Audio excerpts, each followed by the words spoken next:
الحمد لله نحمده ونستعينه ونستغفره ونؤمن به ونتوكل عليه ونعوذ بالله من شرور أنفسنا ومن سيئات أعمالنا من يهده الله فلا مضل له ومن يضلله فلا هادي له ونشهد أن لا إله إلا الله وحده لا شريك له ونشهد أن سيدنا ومولانا محمدا عبده ورسوله أما بعد فأعوذ بالله من الشيطان الرجيم بسم الله الرحمن الرحيم يا أيها الذين آمنوا كتب عليكم الصيام كما كتب على الذين من قبلكم لعلكم تتقون وقال تعالى في مقام آخر شهر رمضان الذي أنزل فيه القرآن هدى للناس وبينات من الهدى والفرقان فمن شهد منكم الشهر فليصم آمنت بالله صدق الله مولانا العظيم قال نبينا صلى الله تعالى عليه وسلم روي عن سلمان الفارسي قال خطبنا رسول الله صلى الله عليه وسلم في آخر يوم من شعبان فقال يا أيها الناس قد أظلكم عظيم شهر مبارك شهر فيه ليلة خير من ألف شهر جعل الله صيامه فريدة وقيام ليله تطوعا من تقرب فيه بخصلة من الخير كان كمن أدى فريدة فيما سواه ومن أدى فريدة فيه كان كمن أدى 70 فريدة فيما سواه وهو شهر الصبر والصبر ثوابه الجنة وشهر المواساة وشهر يزاد فيه رزق المؤمن إلى آخره أو كما قال عليه الصلاة والسلام قال نبينا صلى الله تعالى عليه وسلم وقال تعالى الصوم لي وأنا أجزي به أو كما قال تعالى وصلى الله تعالى عليه وسلم صدق رسوله النبي الكريم الأمين ونحن على ذلك لمن الشاهدين والشاكرين والحمد لله رب العالمين إن الله وملائكته يصلون على النبي يا أيها الذين آمنوا صلوا عليه وسلموا تسلیما درود پاک پڑھ لیں بآواز بلند صلی اللہ علیہ یا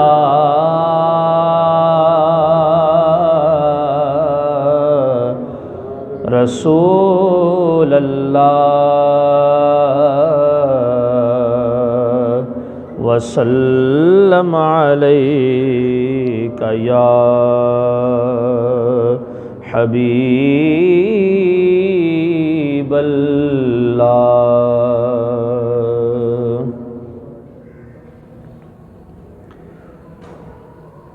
سمجھا نہیں ہو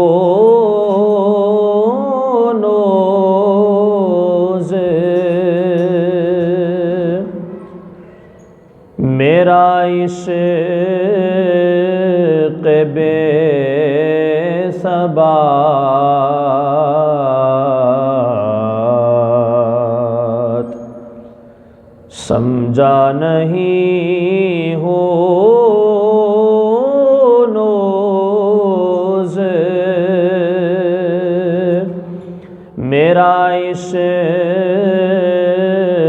بے ثبات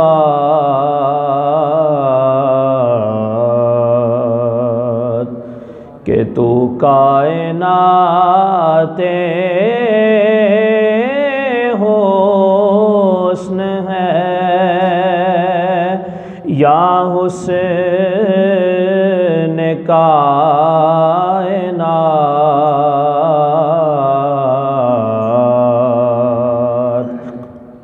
کہ تو کائنات حسن ہے، یا حسین کائنات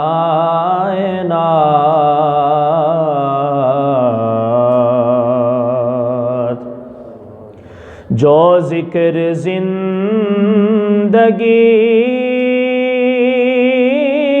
کے فسانے کی جان ہے، جو ذکر زندگی کے فسانے کی جان ہے، وہ تیرا ذکر پاک ہے، اے زینت حیات، وہ تیرا ذکر پاک ہے، اے زینت حیات، اور اعظم میں ذکر شاہ زمن کیسے چھوڑ دوں، اعظم میں ذکر شاہ زمن کیسے چھوڑ دوں، میرے لیے تو ہے یہی سرمایہ حیات، میرے لیے تو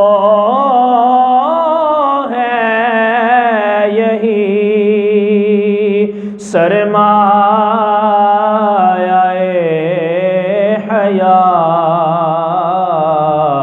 حیات، سمجھا نہیں ہونوز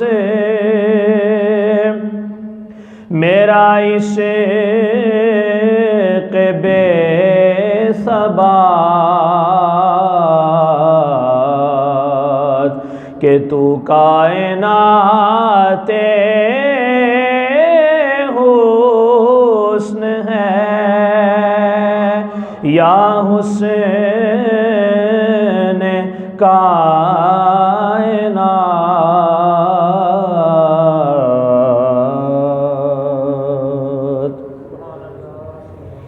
اللہ رب العزت کی حمد و ثنا اور بارگاہ رسالت پناہ صلی اللہ علیہ وسلم میں ہدیہ عقیدت و محبت عرض کرنے کے بعد نہایت ہی واجب الاحترام گرامی قدر حضرات، ماہ شعبان المعظم کے آخری ایام چل رہے ہیں اور اس مہینے کی عظمت اور فضیلت سے آپ بخوبی آگاہ ہیں، کیونکہ رسول کریم علیہ الصلاۃ نے ارشاد فرمایا الشعبان شہری و رمضان شہر اللہ، کہ شعبان المعظم میرا مہینہ ہے اور رمضان شریف اللہ رب العزت کا مہینہ ہے۔ تو سیدہ ام المومنین عائشہ صدیقہ رضی اللہ تعالی عنہا ارشاد فرماتی ہیں کہ نبی کریم رؤوف الرحیم علیہ تحیت و تسلیم کو ماہ رمضان المبارک کے علاوہ شعبان کے مہینے کے اندر سب سے زیادہ عبادت کرتے ہوئے اور روزہ رکھتے ہوئے دیکھا ہے۔ یعنی کہ حضور علیہ الصلاۃ والسلام اس مہینے کے اندر رمضان شریف کی طرف جانے کی تیاری فرمایا کرتے تھے، اور آپ کے مبارک لبوں کے اوپر اور آپ کی میٹھی زبان کے اوپر یہ دعا ہمیشہ جاری رہتی تھی،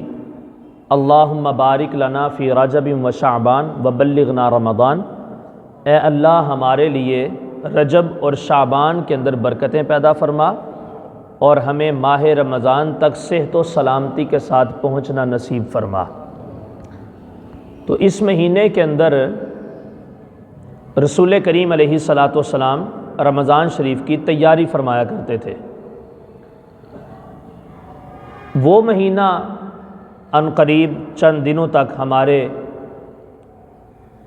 پاس تشریف لا رہا ہے، جو اللہ رب العزت کا مہمان مہینہ ہے۔ آج کے خطبہ جمعۃ المبارک کے اندر ہم نے یہ سمجھنا ہے، یہ سیکھنا ہے کہ اس مہینے کا استقبال، اس کو ویلکم جو ہے وہ کس انداز سے کیا جائے، اور اس کے مقاصد کیا ہیں، اور ہمیں اس مہینے کے اندر کون سے معمولات اپنانے چاہیے اور کس انداز سے ہمیں زندگی گزارنی چاہیے۔ سب سے پہلے نمبر پر نبی کریم رؤوف الرحیم علیہ تحیت و تسلیم کی مبارک زبان سے یہ ہم سنتے ہیں کہ رمضان ہوتا کیا ہے اور رمضان ہے کیا، حضور نے اس کی کیا تعریف اور کیا انٹروڈکشن اس کا اپنی امت کو دیا ہے کہ رمضان کسے کہتے ہیں۔ شعب الایمان کے اندر امام بہقی نے روایت کو ذکر فرمایا ہے، حضرت سیدنا سلیمان فارسی رضی اللہ تعالی عنہ کے ریفرنس سے کہ آپ نے اس کو روایت کیا۔ آپ فرماتے ہیں خطبنا رسول اللہ صلی اللہ علیہ وسلم فی آخری یوم من شعبان، حضور علیہ الصلاۃ والسلام نے رمضان شریف سے پہلے شعبان کے آخری دنوں کے اندر ہمیں خطاب فرمایا۔ حضور علیہ الصلاۃ والسلام نے تقریر کی، آقا کریم علیہ الصلاۃ والسلام صحابہ کرام کا جلسہ ہے، اور حضور علیہ الصلاۃ والسلام ممبر مبارک کے اوپر جلوہ فروز ہیں، اور رمضان کی فضیلت اور اس کی عظمت و شان کے بارے میں اپنے صحابہ سے، اپنے دوستوں سے اور اپنی امت سے خطاب فرما رہے ہیں۔ فقال، تو حضور علیہ الصلاۃ والسلام نے ارشاد فرمایا، یا ایھا الناس، اے لوگو، قد اظلکم شہر عظیم، ایک بہت بڑا، بڑی عظمت والا، بڑی بزرگی والا، بڑی شان والا ایک عظیم مہینہ جو ہے وہ تمہارے اوپر اپنے سائے کو پیش کرنے والا ہے۔ قد اظلکم شہر عظیم، تمہارے اوپر سایہ فگن ہونے والا ہے، تمہیں اپنی رحمتوں کی لپیٹ میں لینے والا ہے، تمہیں اپنے دامن رحمت کے اندر سمونے والا ہے، جگہ دینے والا ہے۔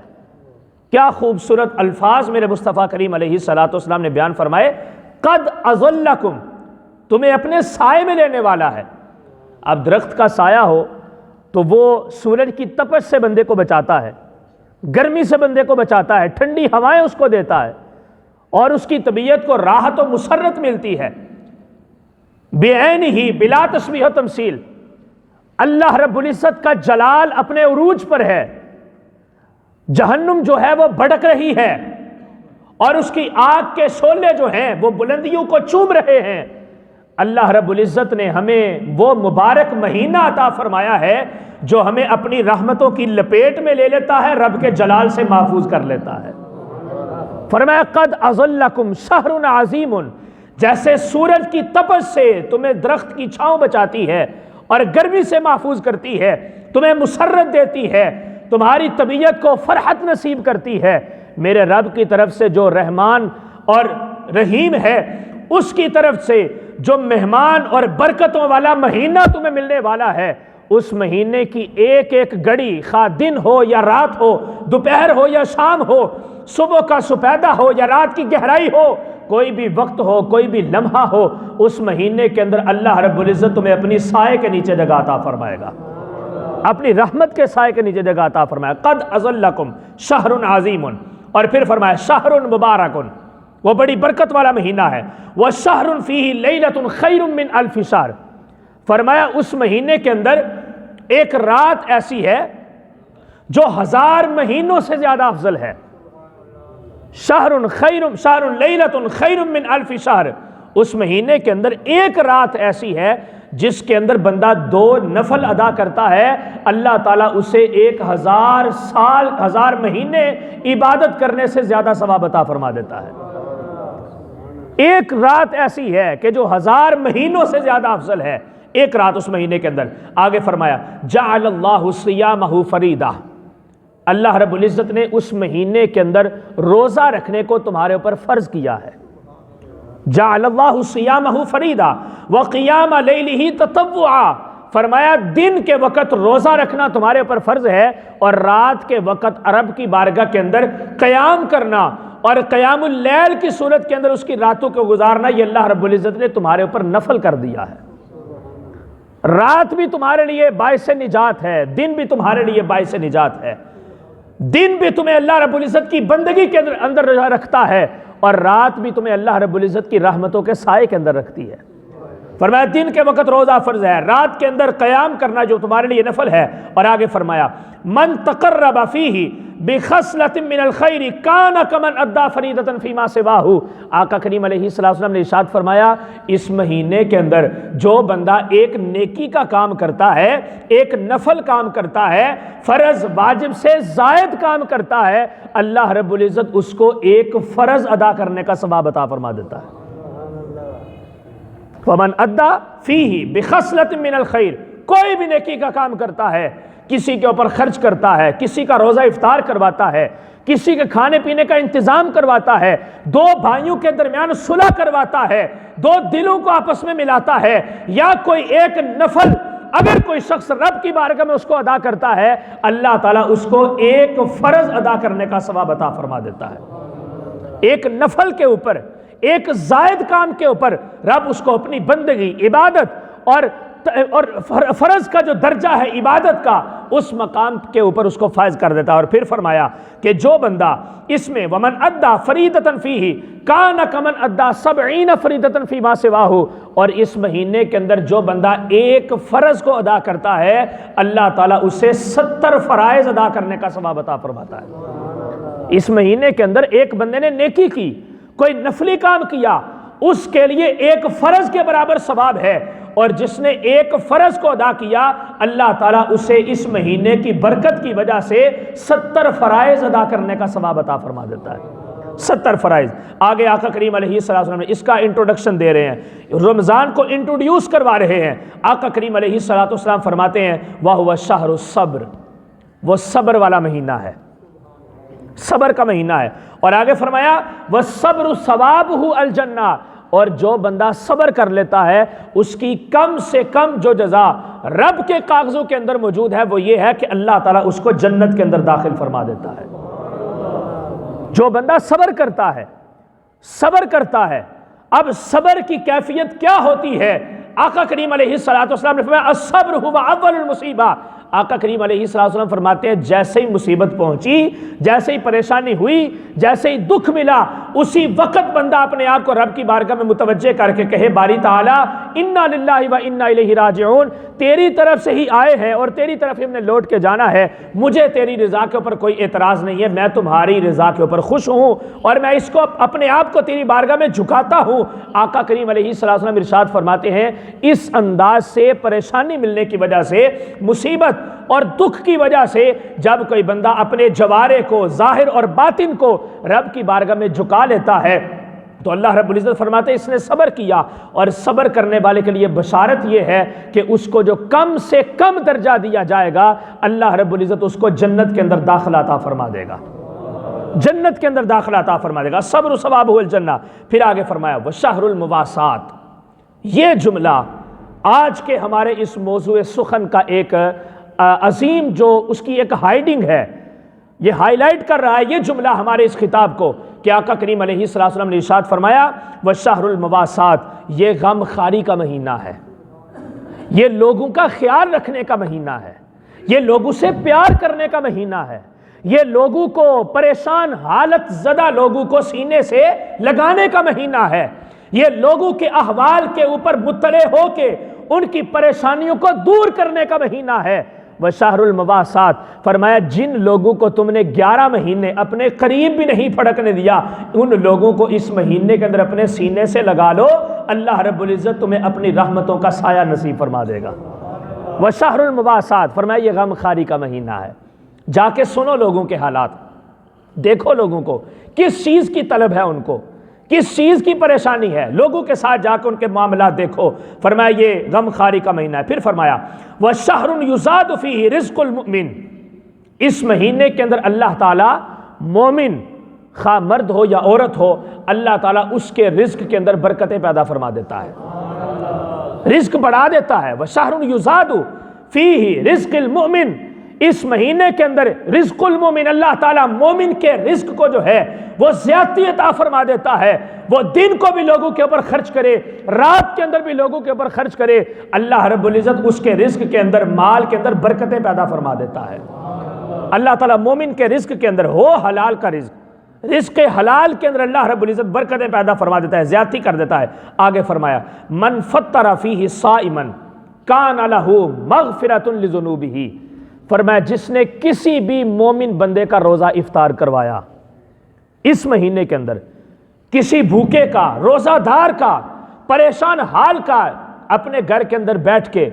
روح افزا سے، جامع شیری سے لطف اندوز ہو رہا تھا،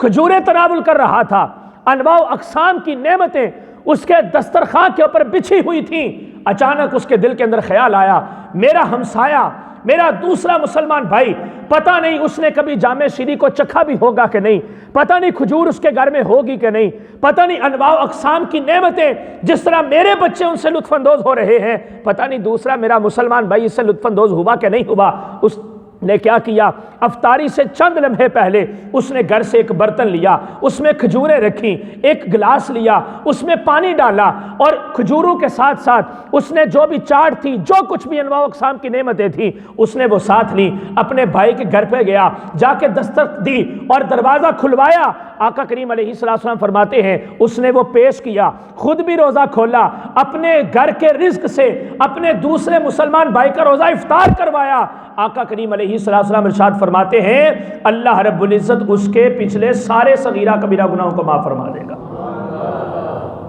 گناہوں کے اندر فرق ہے، وہ فرق ہم نے لازمی یاد رکھنا ہے، ایک ہے حقوق اللہ اور ایک ہے حقوق العباد۔ حقوق اللہ جو ہیں وہ چھوٹے ہوں یا بڑے ہوں، اللہ رب العزت اپنے اس بندے کے ان سارے کے سارے گناہوں کو معاف فرما دے گا۔ من فطر فیہ صائما کان لہ مغفرۃ لذنوبہ، جس نے کسی ایک بندے کا روزہ افطار کروایا، اس کا خیال کیا، اس کو اپنے کھانے میں سے کھانا دیا، اس کو اپنی پسندیدہ چیزوں میں سے پسندیدہ چیزیں بھیجا کی، اس کو پیش کیا اور اپنی خوشی کے اندر دوسرے مسلمان بھائی کو شامل کیا۔ حضور فرماتے ہیں اس ایثار، قربانی اور اس جذبے کی وجہ سے اللہ رب العزت کی طرف سے اس کو یہ مجدہ ہے کہ رب اس کے گناہوں کو معاف فرما دیتا ہے۔ پھر فرمایا، آگے فرمایا کریم علیہ السلام فرماتے ہیں وَعِتْقَ رَقَبَتِهِ مِنَ النَّارِ، کسی وجہ سے اس کے اوپر جہنم واجب ہو چکی تھی، کسی وجہ سے، رب کی کسی نافرمانی کی وجہ سے۔ گناہوں کے اندر قسمیں ہوتی ہیں، صغائر بھی ہیں، کبائر بھی ہیں۔ کبیرہ گناہ وہ ہیں جو بغیر توبہ کے معاف ہی نہیں ہوتے، اور صغیرہ گناہ وہ ہیں رب چاہے تو جب چاہے معاف کر دے، جب چاہے اس کے بارے میں پوچھ گچھ کر لے، یہ اس کی اپنی مشیت ہے، وہ رحمت ہے، اس کی رحمت ہے، معاف کر دے، بخشش کر دے، مغفرت کر دے، اس سے طلب کرنی چاہیے۔ فرمایا اس کے اوپر جہنم واجب ہو چکی تھی، اللہ رب العزت نے جہنم سے چھٹکارا بھی اس کو دے دیا ہے۔ وَعِتْقُ رَقَبَتِهِ مِنَ النَّارِ، اس کے جو ہے جہنم سے اس کو آزاد کر دیا ہے۔ پھر آگے فرمایا وَكَانَ لَهُ مِثْلُ أَجْرِهِ مِنْ غَيْرِ أَنْ يَنْتَقِصَ مِنْ أَجْرِهِ شَيْءٌ، آقا کریم علیہ السلام ارشاد فرماتے ہیں اس کو جتنا رب نے اجر عطا فرمایا ہے وہ اجر اتنا زیادہ ہے کہ پوری کائنات اس کے کھاتے کے اندر ڈال دی جائے تو رب کا یہ اجر جو ایک روزہ افطار کرنے کی وجہ سے ہے، اس کی حیثیت اس سارے خزانوں سے زیادہ نظر آتی ہے۔ ایک روزہ افطار کروانے کی وجہ سے، کسی کا خیال کرنے کی وجہ سے، کسی کی طرف نظر رحمت کرنے کی وجہ سے، کس کی طرف توجہ کرنے کی وجہ سے اللہ رب العزت اس کو اتنی نعمت عطا فرماتا ہے۔ قلنا، حضرت سلیمان فارسی فرماتے ہیں رحمت کا سمندر موجزن تھا، ٹھاٹھے مار رہا تھا۔ حضور بیان فرماتے جا رہے ہیں، جنت تقسیم کرتے جا رہے ہیں، رب کی مہربانیوں کا جو ہے دلاسا لوگوں کو دیتے جا رہے ہیں، رب کی رحمت کے سائے کے نیچے لوگوں کو اکٹھا کرتے جا رہے ہیں۔ ہم نے سوال کر دیا یا رسول اللہ صلی اللہ علیہ وسلم لیس کلنا نجد ما نفطر به الصائم، یا رسول اللہ صلی اللہ علیہ وسلم ایک بندہ ایسا ہے جس کے پاس کھجور بھی نہیں ہے، حضور جس کے پاس جامع شیریں بھی نہیں ہے، حضور جس کے گھر میں دودھ بھی نہیں ہے، حضور جس کے گھر میں سموسے پکوڑے بھی نہیں ہیں، یا رسول اللہ اگر اب اس کا دل کر رہا ہے کہ میں نے کسی مسلمان کا روزہ افطار کروانا ہے تو وہ کیا کرے؟ لیسا کلنا نجد ما نفطر به الصائم،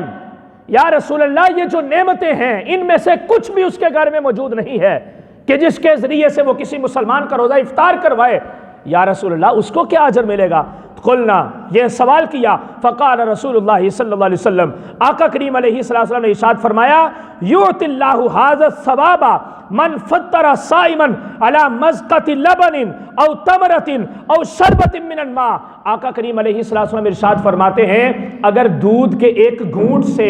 ایک کھجور سے، یا سادے پانی کے ایک گھونٹ سے بھی اگر کسی نے اپنے مسلمان بھائی کا روزہ افطار کروا دیا، اللہ تعالیٰ اس کو بھی یہی اجر عطا فرمائے گا،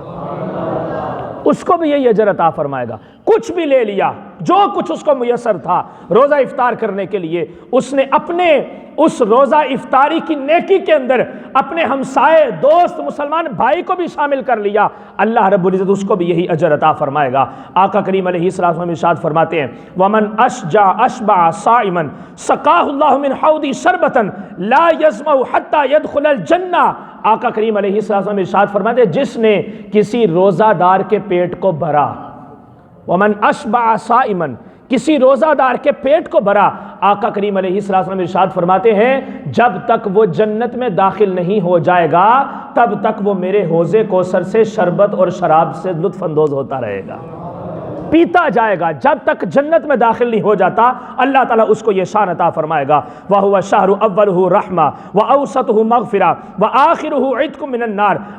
اگلی جو بات ہے فرمایا وَمَنْ خَفَّفَ عَنْ مَمْلُوكِهِ فِيهِ غَفَرَهُ اللَّهُ وَأَعْتَقَهُ مِنَ النَّارِ۔ فرمایا جس نے اس مہینے کے اندر اپنے مملوک کے اوپر تخفیف کی، اس کو ہلکا کر دیا، اس کی ڈیوٹی کو تھوڑا کر دیا، اس کے کام کو ہلکا کر دیا، اس کے لیے آسانیاں پیدا کی، جو کسی کا مملوک تھا اس کے انڈر کام کر رہا تھا اس کے لیے ڈیوٹی کے اندر، ذمہ داری کے اندر، کام کے اندر جو ہے اس نے آسانی پیدا کی، آقا کریم علیہ السلام ارشاد فرماتے ہیں اللہ تعالیٰ اس کی بھی بخشش فرما دے گا اور اس کو بھی جہنم سے آزادی عطا فرما دے گا جس نے اپنے مملوک کے اوپر تخفیف کی اور اس کے اوپر رحمت کا ہاتھ رکھا۔ میرے دوستو، بزرگوں، عزیزو، اب اس پوری حدیث پاک کو اپنے سامنے رکھیں تو مجھے بتائیں اس حدیث پاک کے اندر سب سے زیادہ رسول کریم علیہ السلام نے کس کام کے بارے میں تبلیغ فرمائی ہے اور کس کام کے بارے میں حضور نے زیادہ خوشخبریاں اور بشارتیں عطا فرمائی ہیں؟ وہ یہ ہے اپنے مسلمان بھائی کا خیال رکھنا، اپنے مسلمان بھائی کا خیال رکھنا۔ افسوس کے ساتھ یہ کہنا پڑتا ہے یہ مہینہ جب شروع ہوتا ہے ہمارا کاروبار اس انداز سے مہنگائی پیک پہ چلی جاتی ہے کہ جناب لوگوں کے لیے کسی چیز تک پہنچنا محال ہو جاتا ہے، اس قدر سخت حالات ہو جاتے ہیں۔ اور باقی پاکستان کے جو باہر کے جو ملک ہیں ان کے اندر یہ چیز دیکھنے کو ملتی ہے، آپ خود اس کو سٹڈی کر سکتے ہیں، جائزہ آبزرویشن کر سکتے ہیں اس بات کی۔ جب رمضان شریف کا مہینہ آتا ہے تو وہ لوگ اپنی چیزوں کی قیمتوں کے اندر تخفیف کر دیتے ہیں، لیکن پاکستان کے اندر ان کے اندر مزید اضافہ ہو جاتا ہے۔ اس قدر مشکل حالات، یہ جو دور چل رہا ہے، رمضان کے علاوہ باقی دنوں کے اندر ایک غریب آدمی، سفید پوش بندہ اپنے گھر کے اندر رہتے ہوئے اپنے بچوں کا پیٹ پالنے سے پریشان ہے۔ جب باقی 11 مہینوں کے اندر اس کی یہ حالت اور یہ کیفیت ہے، رمضان کے اندر وہ کیا کرے گا؟ اس لیے تھوڑا سا سوچیں، اس بات کی طرف توجہ کریں کہ ہم لوگوں کے لیے آسانیاں پیدا کریں گے تو رب ہمارے اوپر برکتیں نازل فرمائے گا۔ سلطان محمود غزنوی، اس کا ایک وزیر تھا ایاز، اس نے ایک دن ایاز کو کہا کہ جاؤ ذرا بازار میں دیکھو لوگوں کے حالات کیسے ہیں، جتنے بھی تجار ہیں، تاجر حضرات، ان کے حالات کیسے ہیں۔ تو وہ بندہ ایاز جو ہے وہ گیا، ایک دکاندار کے پاس گیا تو اس کو جا کے پوچھا ہاں جی حالات کیسے جا رہے ہیں؟ تو اس نے وہی رونا رویا جو آج کل ہر بندہ روتا ہے، حالات بڑے مندے ہیں، کاروبار نہیں چلتا، پریشانی ہے، مہنگائی بڑی زیادہ ہے، جناب یہ ہو گیا، جناب وہ ہو گیا، مال لانا، سودا لانا بڑا مشکل ہو چکا ہے، کیسے بچوں کا پیٹ پالیں۔ یہ ساری رودات اس کی سن کے اس کو کہا اپنے ترازو کے باڑ چیک کرواؤ۔ ترازو کے باڑ چیک کروائے گئے، ان کے اندر نقص تھا، ایمانداری نہیں تھی۔ اس نے کہا ٹھیک ہے، دوسرے کے پاس گیا، اس سے جا کے پوچھا، اس نے بھی وہی رودات سنائی، اس کے باڑ بھی چیک کیے، وہاں پر بھی وہی کیفیت تھی۔ تیسرے کے پاس گیا، بظاہر اس کی چھوٹی سی دکان تھی، ٹوٹا ہوا دروازہ تھا، بجلی کا بھی کوئی اچھا خاص انتظام نہیں تھا، چند چیزیں سودا تھوڑا سا لے کے وہ اپنی ہٹی کے اندر بیٹھا ہوا تھا۔ اس سے جا کے پوچھا اے بندہ خدا تیرے حالات کیسے ہیں؟ اس نے کہا جی اللہ کا بڑا ہی شکر ہے، اللہ کا بڑا شکر ہے، بچوں کے لیے روٹی بھی مل رہی ہے، خود کا بھی وقت بڑا اچھا پاس ہو رہا ہے، رب کو بھی یاد کر لیتا ہوں، اس کی عبادت کرنے کی مہلت بھی مل جاتی ہے، میں اس کی بارگاہ میں اپنی جبین نیاز کو جھکا بھی لیتا ہوں، سارا دن میں رزق حلال کماتا ہوں، ساری رات میں اس کی عبادت کرتا ہوں، وہ مجھے اپنی بارگاہ میں جھکنے کی توفیق بھی دیتا ہے، بڑا اچھا وقت پاس ہو رہا ہے، اس کا ذکر و فکر چل رہا ہے۔ کہا اپنے ذرا ترازو کے باڑ چیک کرواؤ۔ باڑ چیک کروائے تو وہ بالکل درست تھے، کوئی کمی بیشی نہیں تھی۔ اس نے آ کے بادشاہ کو سارا حال اور واقعہ سنایا۔ سلطان محمود غزنوی نے کہا قرآن میں اللہ رب العزت نے ایویں یہ جملہ ارشاد نہیں فرما دیا وَيْلٌ لِّلْمُطَفِّفِينَ الَّذِينَ إِذَا اكْتَالُوا عَلَى النَّاسِ يَسْتَوْفُونَ۔ اللہ رب العزت نے ارشاد فرمایا ان میزان والوں کے لیے ہلاکت ہے کہ جو بیچنے کے اندر لوگوں کے ساتھ زیادتی اور ناانصافی کرتے ہیں، جو بے ایمانی کا مظاہرہ کرتے ہیں، جو لوگوں کے لیے کیا انداز انہوں نے اپنایا ہوا ہے کہ انہوں نے جناب نئی چیزوں کو پرانی چیزوں کے ساتھ مکس کر کے ان کو اچھے ریٹ کے اوپر تقسیم بیچ رہے ہیں، اور پھر اتنا سرمایہ ڈبل قیمت لینے کے باوجود ان کا انداز یہ ہے کہ زبان سے شکوہ نہیں جاتا کہ کاروبار اچھا نہیں چل رہا، برکت نہیں ہے، جناب خرچے پورے نہیں ہوتے، یہ ہوتا ہے وہ ہوتا ہے۔ آقا کریم علیہ السلام کا جو فرامین اور حضور علیہ السلام کا انداز تبلیغ ہمیں اس بات کی تلقین کرتا ہے، ہر معاملے کے اندر میرے حضور علیہ السلام کی حدیث پاک مفہوم حدیث ہے، حضور نے ارشاد فرمایا ایماندار جو تاجر ہے کل قیامت کے دن انبیاء اور صدیقین کی صفوں میں ہوگا۔ جو ایماندار تاجر ہے، جو ایک جناب سوتر کی بھی ناانصافی نہیں کرتا، جو ایک سوتر کی بھی ناانصافی نہیں کرتا۔ آقا کریم علیہ السلام جب حضور نے پہلی مرتبہ تجارت شام کی طرف جو تجارت کا سفر کیا، حضرت سیدہ خدیجہ رضی اللہ تعالی عنہا کے جو مال و دولت کے ذریعے سے حضور جناب وہ تجارت کے لیے گئے، تو آقا کریم علیہ السلام کے ساتھ حضرت خدیجہ کا غلام بھی تھا میسرہ۔ جب واپس آئے تو مال دگنا آیا، بڑی برکت تھی اس میں۔ سیدہ خدیجہ ام المومنین رضی اللہ تعالی عنہا نے اپنے غلام سے پوچھا بتاؤ کیفیت کیا تھی، انداز کیا تھا؟ ساری عمر ہو گئی تجارت کرتے لیکن کبھی اتنا دگنا منافع اور یہ فائدہ نہیں ہوا۔ یہ شخص پہلی مرتبہ گیا ہے مال لے کے اور اس حال میں واپس آیا ہے کہ خرید کے بھی چیزیں لے کے آیا، مال بھی دگنا لے کے آیا، منافع بھی ملا ہے، بتاؤ کرتا کیا تھا؟ غلام نے کہا کسی بھی جگہ پہ اس نے اپنے رب کو یاد کرنا نہیں چھوڑا، کسی جگہ پر بھی، اور جب بھی کسی چیز کے بارے میں معاملہ کرتا تھا بتاتا تھا یہ نئی ہے یہ ردی ہے، یہ پرانا مال ہے یہ نیا مال ہے، اس کو لوگے تو قیمت اتنی ہے، اس کو لوگے تو قیمت اتنی ہے، یہ لوگے تو کم دام پڑیں گے، یہ لوگے تو زیادہ دام پڑیں گے۔ اس نے کہا کہ اے اماں جان ہر مقام کے اوپر اس نے اپنے رب کو یاد کرنا نہیں چھوڑا، سجدے بھی کرتا تھا، دعائیں بھی مانگتا تھا، غریبوں کا خیال بھی رکھتا تھا، اپنے مال لینے والوں کے ساتھ زیادتی بھی نہیں کرتا تھا، انصاف سے ان کے ساتھ معاملہ کرتا تھا۔ یہی بس چیزیں تھی اور کچھ بھی نہیں تھا۔ فرمایا کہ اس کی اس زندہ دلی اور صاف گوئی کی وجہ سے اس کے مال کے اندر اتنی برکت پیدا ہوئی ہے۔ آج ذرا تھوڑا سا ہم کر کے تو دیکھیں. امیر خراسان تھا ایک عبداللہ طاہر، اس نے ایک مرتبہ کسی جگہ پہ سفر کے لیے نکلا ہوا تھا، تو اس نے اپنے فوجیوں سے اپنے غلاموں سے کہا کہ ذرا رستے کا خیال رکھنا، اگر کوئی بندہ تمہیں مشکوک نظر آتا ہے تو اس کو لے کے میرے پاس آنا.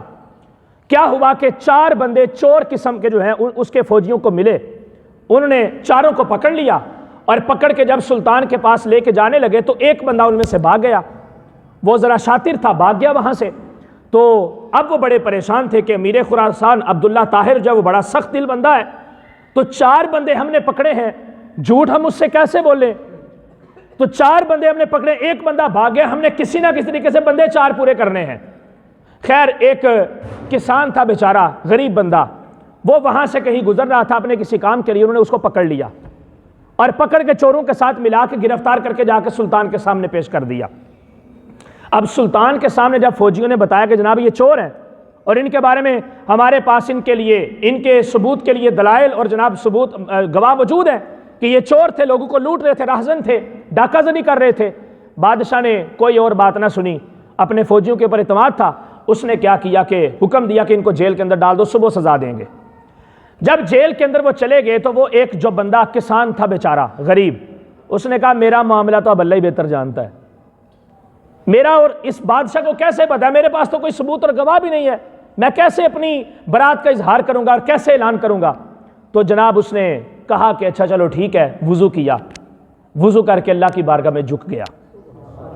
میں مظلوم کے بارے میں بات کرنے لگا ہوں کہ ایک مظلوم کی ہاں جو ہے وہ کہاں تک جاتی ہے. مصطفیٰ کریم علیہ الصلوۃ والسلام ارشاد فرماتے ہیں مظلوم کی بد دعا سے بچو، کیونکہ اس کی بد دعا اگرچہ وہ کافر ہی کیوں نہ ہو، انسان تو ہے نا، رب نے اس کو پیدا تو کیا ہے. پارہ نمبر 1 کے اندر اللہ رب العزت نے ارشاد فرمایا، حضرت ابراہیم نے دعا کی تھی وَارْزُقْ أَهْلَهُ مِنَ الثَّمَرَاتِ مَنْ آمَنَ مِنْهُمْ بِاللَّهِ وَالْيَوْمِ الْآخِرِ. باری تعالیٰ اس شہر سے رزق اس کو دینا جو تیرے اوپر اور آخرت کے دن کے اوپر ایمان رکھتا ہوگا. اللہ نے فرمایا نہیں، من کفر فأمتعہ قلیلا، میں اس کو بھی دوں گا جو مجھے نہیں مانتا ہوگا، چونکہ میں نے اس کو پیدا کیا ہے. ہاں صرف یہ ہے کہ مومن کو زیادہ دوں گا اور کافر کو کم دے دوں گا، لیکن دوں گا اس کو ضرور، بھوکا نہیں اس کو ماروں گا. رب نے اس کافر کا بطور بشریت بطور انسانیت خیال رکھا اور کہا کہ میں اس کو اپنی نعمتوں میں سے دوں گا کیونکہ میں نے اس کو پیدا کیا ہے. آج ہم لوگوں نے کیا کیا، ہم کفار کے ساتھ تو یہ انداز اپناتے، وہ دور کی بات ہے، ہم نے اپنے مسلمانوں کو بھوکا مارنا شروع کر دیا. اللہ ماشاءاللہ. تو وہ مظلوم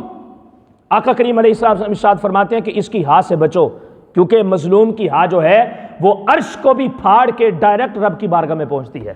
اس کو کوئی نہیں روک سکتا. کیا تمہاری نمازیں، کیا تمہارے روزے، کیا تمہاری مناجات، کیا تمہاری دعائیں،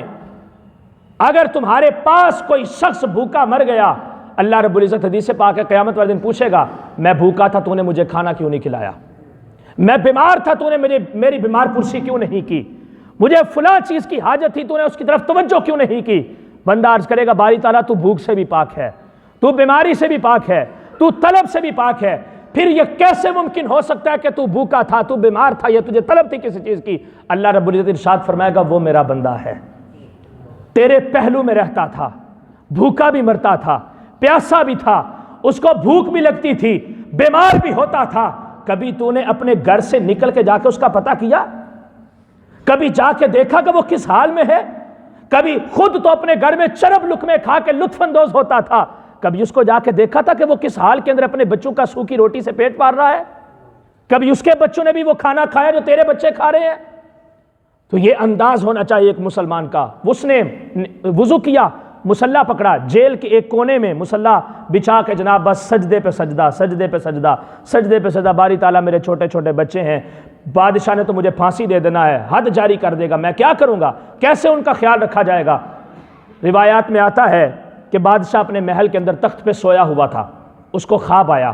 4 جناب کڑیل قسم کے جوان بندے ہیں، وہ آئے ہیں اور اس کے تخت کو 4 پایوں سے اٹھایا اور اس کو الٹ دیا. اچانک اٹھ کے اس نے وضو کیا، اللہ کی بارگاہ میں توبہ کی، آج ہی انکساری کے ساتھ رب کی بارگاہ میں جھکا،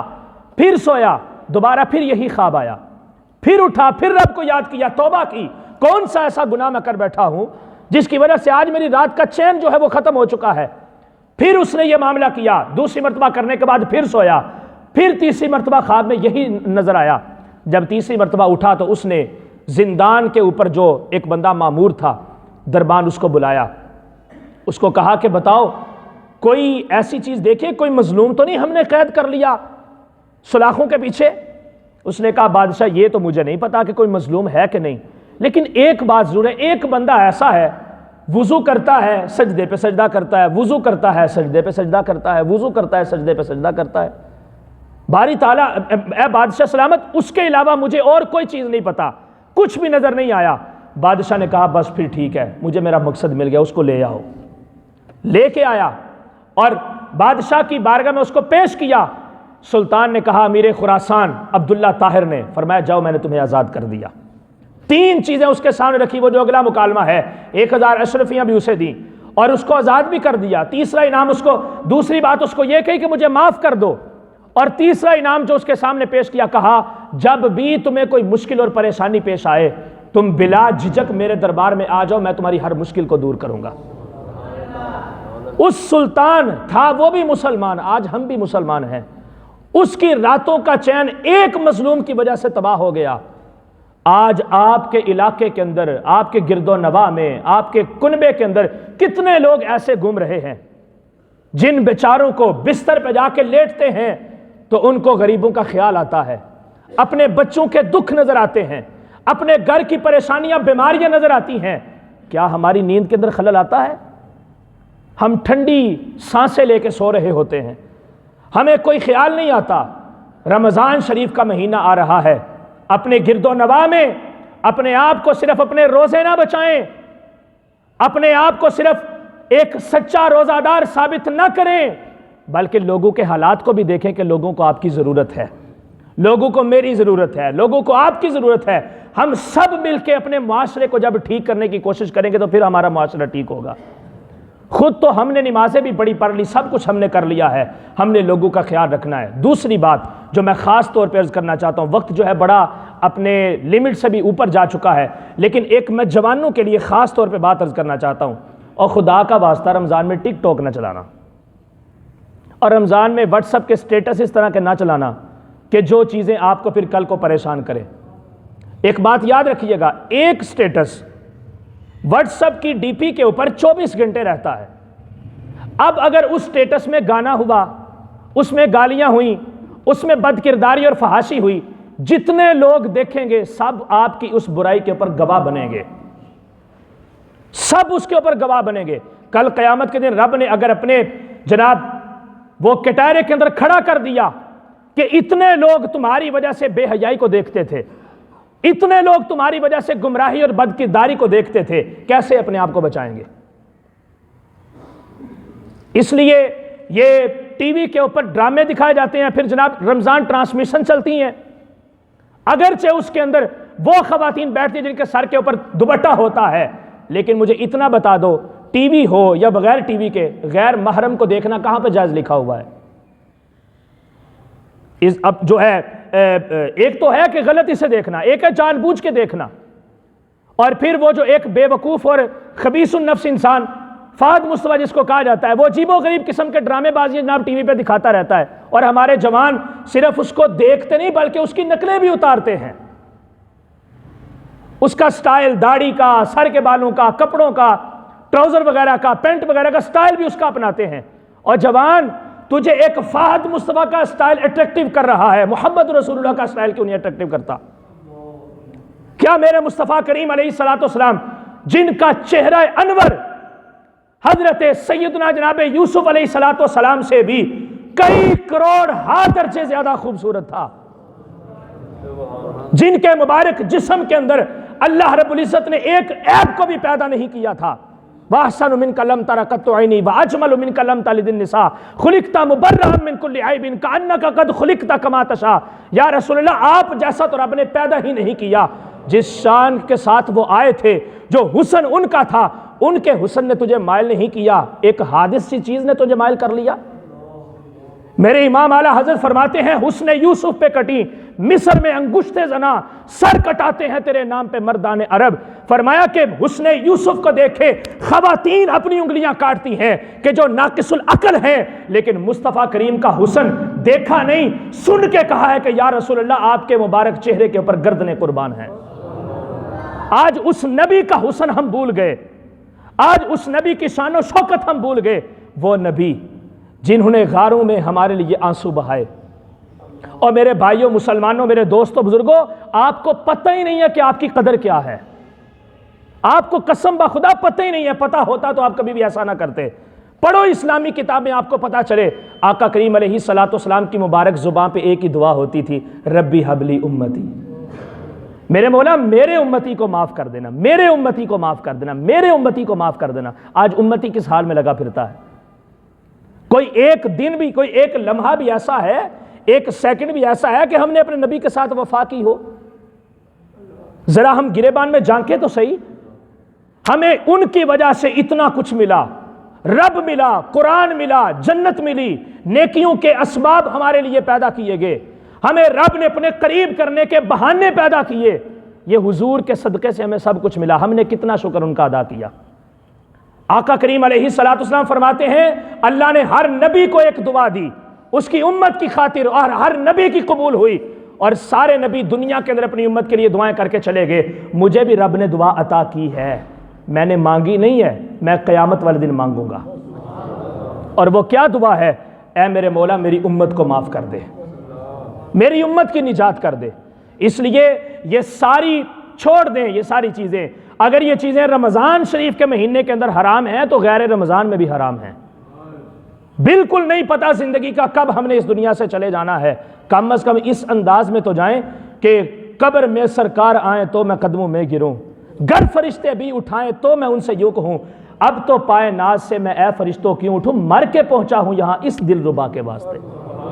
ہم تو آئے ہی صرف ان کو دیکھنے کے لیے ہیں، فقط اتنا سا سبب ہے انعقاد بزم محشر کا کہ ان کی شان محبوبی دکھائی جانے والی ہے۔ وہ اللہ کی بارگاہ میں دعا کریں گے، رب فرمائے گا محبوب آج جو کچھ مانگو گے دیا جائے گا، جس کی شفاعت کرو گے قبول کی جائے گی، جو کہو گے سنا جائے گا۔ ارفع راسک وقل تسمع وسل توتا واشفع تشفع، جس کے بارے میں عرض کریں گے رب اس کی دعا کو اور اس کے لیے شفاعت آپ کی قبول فرمائے گا۔ تیاری کریں اس چیز کی، تیاری کریں، اپنے آپ کو اس بات کے لیے ایگری کریں کہ رمضان شریف ہو یا غیر رمضان ہو، صرف ایک مہینے کا مسلمان ہم نے نہیں بننا، ہم نے 12 مہینوں کا مسلمان بننا ہے۔ ہر صدی کا، ہر دن کا، ہر لمحے کا ہم نے مسلمان بننا ہے۔ آپ کے کردار سے یہ بات چھلکنی چاہیے کہ صرف زبان سے کلمہ محمدی نہیں پڑھتا، بلکہ اس کے کردار کا ایک ایک حصہ محمد رسول اللہ کا غلام ہونے کی گواہی دیتا ہے۔ اللہ رب العزت ہمیں عمل کی توفیق عطا فرمائے۔